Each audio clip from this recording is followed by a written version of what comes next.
teman-teman, kembali lagi di channel Kelas Bimbel. Kali ini kita akan membahas mengenai soal-soal wawasan kebangsaan yang belum dibahas di video-video sebelumnya. Jadi kalian yang belum nonton video sebelumnya bisa ditonton terlebih dahulu ya, agar wawasan kalian bisa bertambah. Terima kasih yang sudah dukung channel ini dengan cara subscribe, nyalakan loncengnya, like, dan komen video ini agar channel ini terus berkembang dan bermanfaat.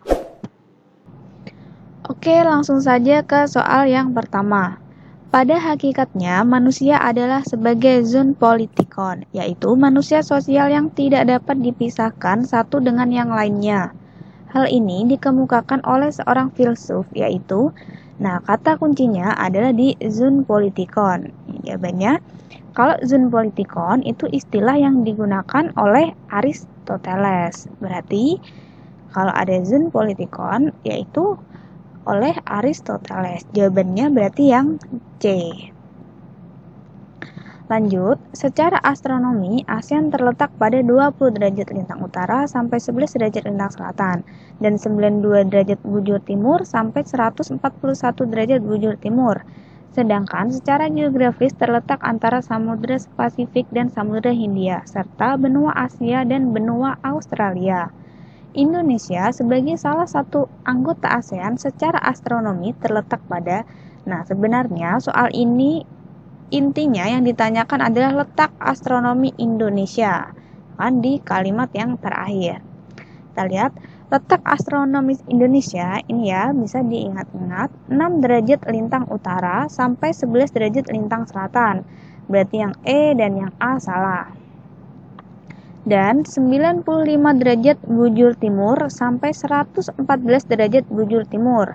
Jangan sampai terkecoh ya, dia dua-duanya adalah bujur timur. Berarti jawabannya adalah yang D. 6 derajat lintang utara sampai 11 derajat lintang selatan dan 95 derajat bujur timur sampai 114 derajat bujur timur. Yang C salah karena dia bujur barat, yang B juga salah karena dia ini bujur barat. Lanjut, kerajaan ini merupakan kerajaan maritim karena mempunyai angkatan laut yang kuat dan wilayah perairan yang luas, sehingga disebut kerajaan Nusantara pertama di Indonesia. Kerajaan yang dimaksud adalah, soal ini kata kuncinya adalah kerajaan maritim dan dia yang pertama. Kerajaan Nusantara pertama dan dia kerajaan maritim, jawabannya adalah yang C, yaitu kerajaan Sriwijaya. Lanjut, sebelum Indonesia mendapatkan kemerdekaan, banyak dibentuk organisasi maupun badan-badan yang bertugas untuk mempersiapkan Indonesia merdeka. Badan yang bertugas untuk menyelidiki serta menyampaikan pendapat untuk disampaikan kepada pemerintah Jepang sebagai bahan pertimbangan Indonesia merdeka adalah, ini kata kuncinya yaitu badan yang bertugas untuk menyelidiki. Kemudian dia menyelidiki apa? Menyelidiki untuk pertimbangan Indonesia merdeka. Berarti jawabannya adalah yang D, BPUPKI, karena BPUPKI kepanjangan dari Badan Penyelidik Usaha-usaha Persiapan Kemerdekaan Indonesia. Ini kan yang ditanyakan tadi ini ya, kuncinya untuk menyelidiki. Berarti BPUPKI, jawabannya adalah yang D. Lanjut, BPUPKI merupakan badan yang dibentuk oleh pemerintah Jepang pada tanggal 29 April 1945. BPUPKI diketuai oleh, jadi BPUPKI diketuai oleh Dr. Rajiman Wedioningrat. Berarti jawabannya adalah yang E. Lanjut, BPUPKI membentuk panitia kecil yang beranggotakan 9 orang pada tanggal 22 Juni 1945. Berikut termasuk anggota panitia 9, kecuali, ingat-ingat ya, jadi panitia 9 itu ketuanya adalah Soekarno dan wakilnya Muhammad Hatta. Ini ya, anggotanya ada Ahmad Subarjo, berarti yang A benar, Muhammad Yamin, yang B benar, Agus Salim, ini ya, yang ke-8 ini berarti yang C benar. Abi Kusno Cokro Suyoso. Ini ya, yang nomor 7 ya. Berarti yang D benar. Berarti yang salah karena yang ditanyakan kecuali, berarti yang bukan merupakan anggota panitia 9 adalah Supomo. Jawabannya adalah yang E. Lanjut, setelah Indonesia merdeka, PPKI mengadakan beberapa kali sidang, salah satunya memutuskan, memilih, dan mengangkat presiden dan wakil presiden. Pemilihan presiden dan wakil presiden merupakan hasil sidang PPKI pada tanggal. Jadi, sidang PPKI itu ada 3 kali. Ya. Sidang pertama itu tanggal 18 Agustus. Nah, pada sidang pertama ini, dia itu mengesahkan Undang-Undang Dasar 1945 dan mengangkat presiden dan wakil presiden. Berarti ini mengangkat presiden dan wakil presiden itu ada di sidang pertama, yaitu tanggal 18 Agustus. Berarti jawabannya adalah yang C, 18 Agustus. Nah, untuk kita ketahui, sedangkan sidang kedua itu dilakukan esok harinya, yaitu tanggal 19 Agustus. Dengan hasil membentuk pemerintah daerah yang terdiri dari 8 provinsi, membentuk Komite Nasional Daerah, membentuk 12 kementerian dan 4 menteri negara. Sedangkan kalau sidang ketiga itu pada tanggal 22 Agustus. Dengan hasil menetapkan Komite Nasional Pusat atau KNIP, membentuk Partai Nasional Indonesia, dan membentuk Badan Keamanan Rakyat. Lanjut, Ibu kota negara Indonesia sempat dipindahkan ke Yogyakarta pada tanggal, nah ini ya, jadi pada tanggal 4 Januari 1946. Itu Jakarta diduduki oleh NICA, ini kan Netherlands Indies Civil Administration. Jadi ibu kota negaranya itu harus dipindahkan ke Yogyakarta. Ya, tanggalnya 4 Januari 1946. Berarti jawabannya adalah yang A. Lanjut, suku Mentawai mendiami daerah. Nah, jadi suku Mentawai ini dia mendiami daerah Sumatera Barat. Ya, berarti jawabannya adalah yang A. Oke, lanjut lagi. Kepala pemerintahan dipegang oleh Perdana Menteri, sedangkan kepala negara dipegang oleh Presiden atau Raja. Ya, berarti kalau kepala pemerintahannya dipegang Perdana Menteri dan kepala negaranya dipegang Presiden atau Raja. Ini merupakan ciri-ciri sistem pemerintahan. Nah, ini ya kita bahas. Jadi bedanya kabinet parlementer dan kabinet presidensial atau presidensial. Kalau kabinet parlementer itu kepala negaranya dia raja atau sultan atau presiden. Kabinet presidensial itu dia presiden. Kepala pemerintahannya dia kabinet parlementer itu perdana menteri. Jadi kepala pemerintahannya itu dia bukan presiden atau bukan raja. Jadi raja atau sultan atau presiden ini dia sebagai kepala negara itu hanya simbolis saja. Jadi dia hanya menetapkan undang-undang, dia hanya sebagai simbolis saja. Tapi yang menjalankan pemerintahannya itu atau kepala pemerintahannya itu Perdana Menteri. Itu kalau kabinet parlementer. Kalau kabinet presidensial dia kepala negara maupun kepala pemerintahannya itu dia sama-sama dipegang oleh presiden gitu. Bedanya yang paling mendasar sebenarnya ini ya, bisa diingat-ingat. Nah, kalau sistem pemilu itu Perdana Menteri dipilih oleh parlemen, sedangkan kalau presidensial itu dipilih langsung oleh rakyat. Kemudian, kalau dari lembaga supremasi tertinggi, kabinet parlementer itu legislatif. Legislatif ini parlemen ini tadi ya. Parlemen ini dia legislatif. Atau biasanya kalau di Indonesia itu DPR ya, legislatif itu. Jadi kalau di kabinet parlementer itu legislatif itu lebih kuat daripada eksekutif. Tuh. Jadi dia yang lebih menguasai itu legislatifnya atau parlemennya. Itu kalau kabinet parlementer. Tapi kalau kabinet presidensial itu dia tidak ada yang saling menguasai, eksekutif dan legislatif, dia berjalan sejajar. Kemudian pembentukan kabinet itu dia dibentuk oleh parlemen. Ini parlemen ya. Jadi kabinetnya itu dibentuk oleh parlemen, atau ini kata di legislatif gitu. Jadi kabinetnya, jadi legislatif itu atau parlemen itu dia yang menguasai pemerintahan gitu intinya. Kalau kabinet presidensial itu dia dipilih dan dilantik oleh presiden. Jadi presiden yang milih. Masa jabatan itu tidak ditentukan kalau parlementer. Kalau presidensial itu ditentukan. Biasanya kalau di Indonesia dia 5 tahun masa jabatannya. Nah, berarti soal ini kalau kepala pemerintahannya dipegang Perdana Menteri, sedangkan kepala negaranya dipegang presiden, berarti dia parlementer, ya kan? Jawabannya adalah yang C, karena dia beda antara yang megang pemerintahan sama yang megang kepala negaranya. Kalau beda berarti dia parlementer. Lanjut, sistem pemerintahan Indonesia pada negara Indonesia Serikat yang dipimpin oleh Perdana Menteri. Nih ya, kita lihat dia dipimpin Perdana Menteri. Berarti tadi pemerintahan kalau yang dipimpin Perdana Menteri, jawabannya pemerintahannya adalah parlementer. Ya kan, berarti jawabannya adalah yang B.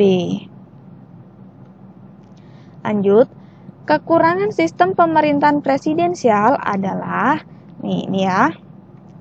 Jadi kekurangannya itu dia keputusannya tidak tegas karena pembuatan keputusan atau kebijakan publik secara tawar-menawar antara eksekutif dan legislatif gitu.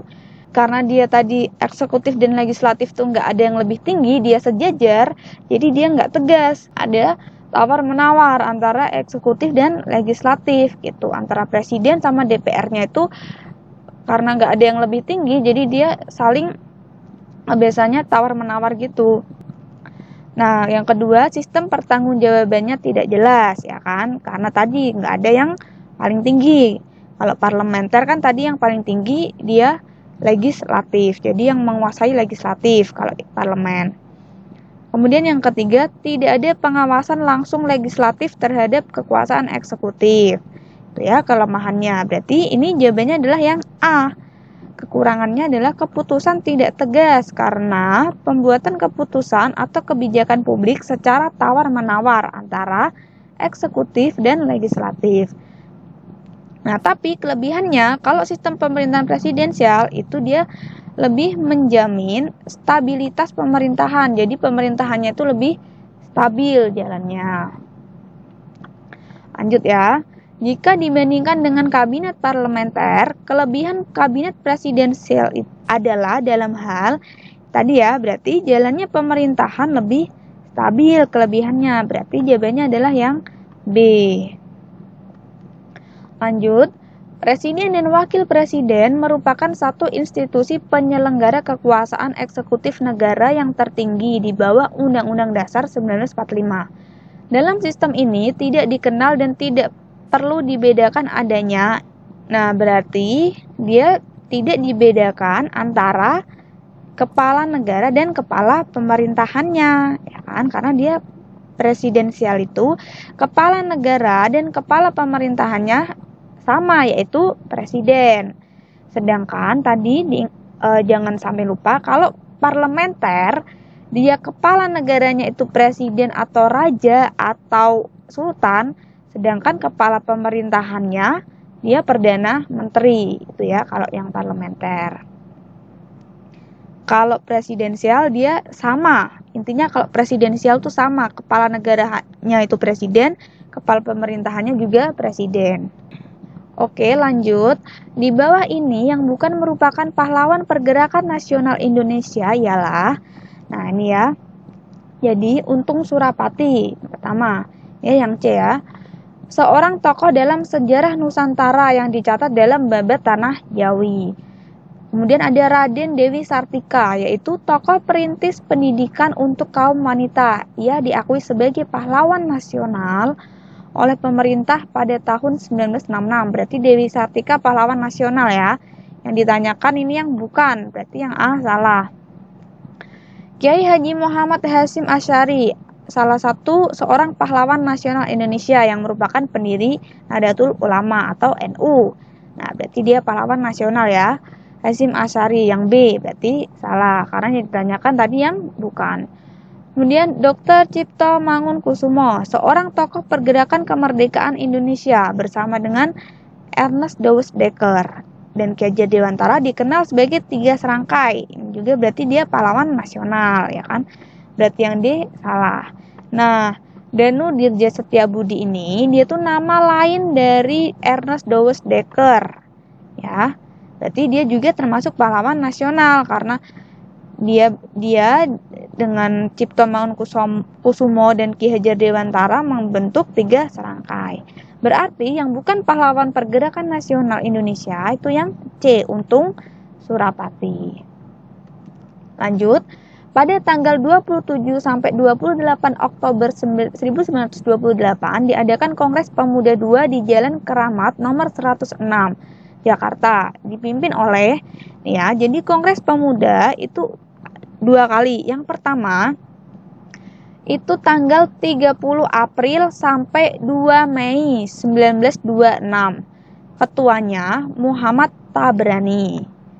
Sedangkan Kongres Pemuda yang kedua itu pada tanggal 27 sampai 28 Oktober 1928 ya. Yang kedua ini. Ketuanya itu Sugondo Joyo Puspito. Berarti jawabannya adalah yang A. Kongres Pemuda II dipimpin oleh Sugondo Joyo Puspito. Jawabannya adalah A. Nah, Kongres Pemuda II ini dia menghasilkan Sumpah Pemuda dan penetapan Indonesia Raya sebagai lagu kebangsaan. Lanjut, pertunjukan tradisional yang berasal dari DKI Jakarta adalah jadi, pertunjukan nasional yang berasal dari DKI Jakarta itu lenong. Jawabannya berarti adalah yang A. Nah, kalau Mamanda itu dari Kalimantan Selatan. Ludruk dari Jawa Timur. Ketoprak dari Jawa Tengah. Dan Makyong itu dari Kepulauan Riau. Lanjut, perjanjian yang berisi penyerahan Hindia Belanda kepada Jepang adalah jadi perjanjian yang berisi penyerahan Hindia Belanda kepada Jepang itu perjanjian Kalijati. Berarti jawabannya adalah yang E. Nah, kita bahas perjanjian yang lain. Kalau kapitulasi Tuntang itu penyerahan kekuasaan Indonesia dari Hindia Belanda ke Britania Raya. Jadi bisa diingat-ingat kalau dari Hindia Belanda ke Jepang itu Kalijati. Kalau dari Hindia Belanda ke Britania Raya atau ke Inggris itu Tuntang. Kemudian Linggarjati itu perundingan antara Indonesia dan Belanda menghasilkan persetujuan mengenai status kemerdekaan Indonesia. Nah, jadi perundingan Linggarjati itu perundingan antara Indonesia dan Belanda itu sendiri untuk membahas kemerdekaan. Kemudian ada Perjanjian Renville. Kalau Perjanjian Renville itu juga perundingan antara Indonesia dan Belanda mengenai batas wilayah Indonesia dengan Belanda. Nah, dia membahas tentang batas-batas wilayah Indonesia yang disebut dengan garis Van Mook. Perjanjian Renville. Kalau Perjanjian San Francisco itu perjanjian antara Sekutu dan Jepang secara resmi mengakhiri Perang Dunia II. Jadi tidak ada hubungannya dengan Indonesia. Kalau yang perjanjian San Francisco dia antara Sekutu dengan Jepang. Lanjut, batik dikukuhkan oleh UNESCO sebagai salah satu warisan budaya dunia pada tanggal. Jadi dia dikukuhkan oleh UNESCO batik itu pada tanggal 2 Oktober 2009. Berarti jawabannya adalah yang E. Lanjut, berikut isi dekret presiden yang dikeluarkan pada tanggal 5 Juli 1959. Bisa diingat-ingat ya, dekret presiden itu 5 Juli 1959. Apa isinya? Ini yang ditanyakan kecuali, berarti yang bukan atau yang salah ya. Jadi isi dekret Presiden 5 Juli 1959 itu pembentukan MPRS dan DPAS. Nih, berarti yang D benar ya, dibentuknya MPRS dan DPAS. Kemudian pemberlakuan kembali UUD 45. Nih, yang B benar ya, menetapkan berlakunya kembali UUD 45. Oke. Dan tidak berlakunya UUDS 1950. Ini yang C. Benar ya, berarti tidak berlakunya kembali UUDS 1950. Ini ya. Pembubaran konstituante. Nih, yang A ya, membubarkan konstituante. Yang A berarti benar. Berarti yang salah adalah yang E. Membubarkan kabinet dari unsur-unsur G30 SPKI. Lanjut, negara Indonesia sebagai negara yang warga negaranya bersatu erat serta kepentingan individu diakui secara seimbang. Hal ini karena Indonesia merupakan negara, ya kata kuncinya bersatu erat. Berarti kan dia negara persatuan. Berarti jawabannya adalah yang E. Indonesia sendiri kan dia NKRI, negara kesatuan. Berarti dia merupakan negara persatuan. Terbentuknya suatu negara harus memenuhi beberapa unsur yang terbagi menjadi dua klasifikasi, yaitu deklaratif ya, dan konstitutif. Yang menjadi unsur deklaratif berdirinya suatu negara adalah, jadi ya, suatu negara itu bisa berdiri ada dua unsur tadi. Yang pertama, unsur konstitutif. Unsur konstitutif itu dia ada 3.